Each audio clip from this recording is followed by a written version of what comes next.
Hey guys, Will from Around the Grounds here, and in today's video we're going to be ranking the spines for the upcoming 2022 Nrl season. If you guys enjoyed the video, make sure you like and subscribe, and let's get on with it. Alright, now number 1, we've got the Melbourne Storm, consisting of Ryan Papenhuyzen at number 1, Cameron Munster as number 6, Jerome Hughes as number 7, and Harry Grant as number 9. I just think these guys all have star quality power. They've been together for a while, they have good chemistry, and I don't see a weakness in their link, so I'm going to put them as number 1. Alright guys, now at number 2, we've got the Sydney Roosters, consisting of at fullback, James Tedesco obviously, Luke Keary at number 6, Sam Walker at 7, and Sam Verrills at number 9 when he's fit and healthy. These guys are experienced as well, and it's going to be good for Keary to get back and work with Walker. I'm keen to see how that combination works, and then Teddy's Teddy, he does his own thing, and Verrills adds that little spark that bounds them all together, so that's why I feel them at 2nd.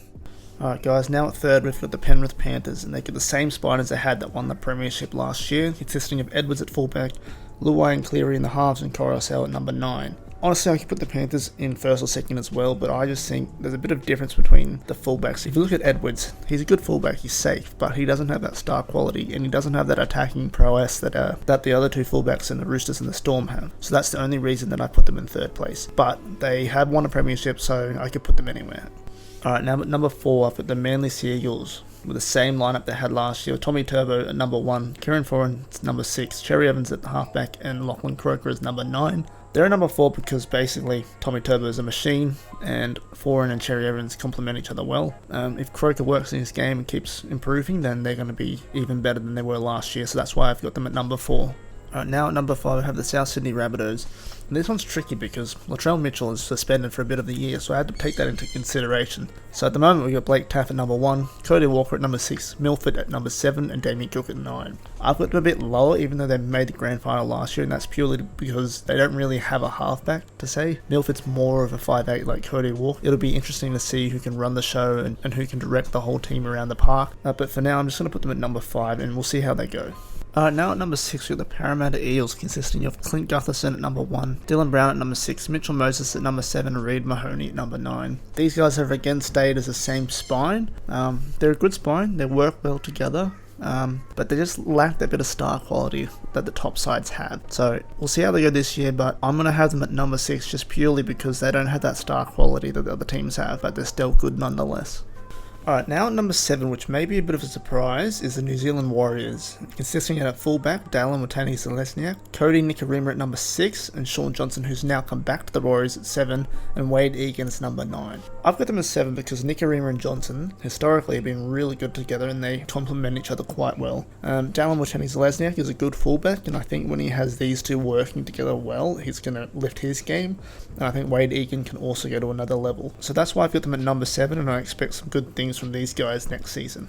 Alright, now at number 8 I've got the Cronulla Sharks, consisting of at fullback Nico Hines, Matt Moylan at number 6, Braden Trindle at number 7, and Cameron McInnes at number 9. I've got these guys there because I think Moylan and Hines can complement each other quite well if they stay injury free. Braden Trindle's good, and we'll see if he can improve his game, and then Cameron McInnes is an experienced number 9 that will help these guys and direct them around the park. I think we're going to see some good things from this spine, and I'm keen to see what they can do next season. Now at number 9 we have the Canberra Raiders, consisting of at fullback Charles Nickel-Clockster, Jack Whiteman, Jamal Fogarty, who's come from the Titans as halfback, and Josh Hodgson at number 9. I've got these guys this high up because I think they can work really well together. I think Fogarty is a good buy for them because he was playing quite well at the Titans, and he's something that the Raiders might need. So if he can play to his game, he's going to lift up everyone around him, and we're going to see the old White, the old Hodgson and Clockstad back at their best, and that'll be exciting to see. So that's why I've got them just at number 9. Now at number 10 I've got the Canterbury Bankstown Bulldogs, and at number 1 I've got Matt Duffy, number 6 Matt Burton, 7 Jake Averillo, and 9 Jeremy Marshall-King. These guys have never worked together obviously, but it'll be interesting to see how they work together, and I think they've got a bunch of star players, and Duffy and Burton and Averillo had a good season last year. The only weakness in that is probably Marshall-King, but if he can up his game then these guys can do anything. Like, there's a lot of potential here, so it'll be good to see where they are, so that's why I put them at number 10. Alright, now at number 11 I've got the Brisbane Broncos with Tessie New at fullback, Tyson Gamble at number 6, Adam Reynolds at number 7, and Jake Turpin at number 9. I've got them quite high up because they actually have quite a good spine. New has been one of their best players last year, and Gamble has that aggression and he has that mongrel in him. Adam Reynolds is that experienced older head who's a massive recruitment for the Broncos, who's going to lead these guys around the park. And Jake Turpin, he's a good hooker, so we'll see what he was able to do this season to see if he can improve on last year. But yeah, these guys can click, they can take the Broncos close to the top 8 I reckon. This is why I have them at 11, because I think this is a genuinely good spine. Now at number 12 I have the St George Illawarra Dragons, and that consists of at number 1 Tyrell Sloan, number 6 Moses Mbai, and number 7 Ben Hunt, and number 9 Andrew McCulloch.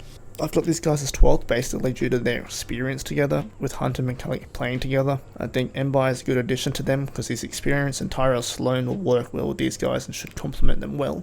And I'm interested to see how this goes, which is why I have them at number 12. Alright, now at number 13 we've got the North Queensland Cowboys, with number 1 being the Hammer, number 6 being Scott Drinkwater, the new recruit Chad Townsend is at number 7, and Reece Robson at number 9. I think these guys complement each other well. They've got a good balance here. The Hammer's been that star quality. Drinkwater also had a good season last season. Chad Townsend, we know is experienced and we know he's won a premiership, so that should add some value to that spine. And Reece Robson is also a pretty good hooker at the moment. So these guys work well together. I can see them being pretty decent spine, and that's why they're at 13. Alright guys, now at number 14 we've got the Gold Coast Titans, and at number 1 we've got Jaden Campbell, number 6 AJ Brimson, number 7 Sexton, and the hooker being Tanner Boyd. I've got these guys at 14th just purely due to their inexperience. That lineup there in that spine is very inexperienced and young, but that doesn't mean they're a bad spine, it just means they're inexperienced, and we'll have to wait and see what they can produce together. I think the loss of Jamal Fogarty is going to hurt the Titans, so we'll wait and see what happens with them, but I just think based off inexperience and them not having played together much, I'm going to put them at 14th. Alright guys, now at number 15th I have the Newcastle Knights, which may be a bit of a surprise. Their fullback obviously being superstar Kalen Ponga, number 6 being Jake Clifford, number 7 being Adam Clune, and number 9 being Jaden Brayley. I've got these guys very low because I don't think the halves are specifically that good. They're mediocre at best. I don't see any control there with Adam Clune. Jake Clifford isn't that great of a ball runner compared to some other halves, and Jaden Brayley has sort of lost his form since when he first came onto the scene. So they're really just relying on Kalen Ponga, and as we've seen before with Kalen Ponga, he needs someone like Mitchell Pearce, who that's a big loss for him not to be there anymore, to guide him around and help him out. So with him not being there, I can't see these guys being very good spine this year, so this is why I have them at 15th.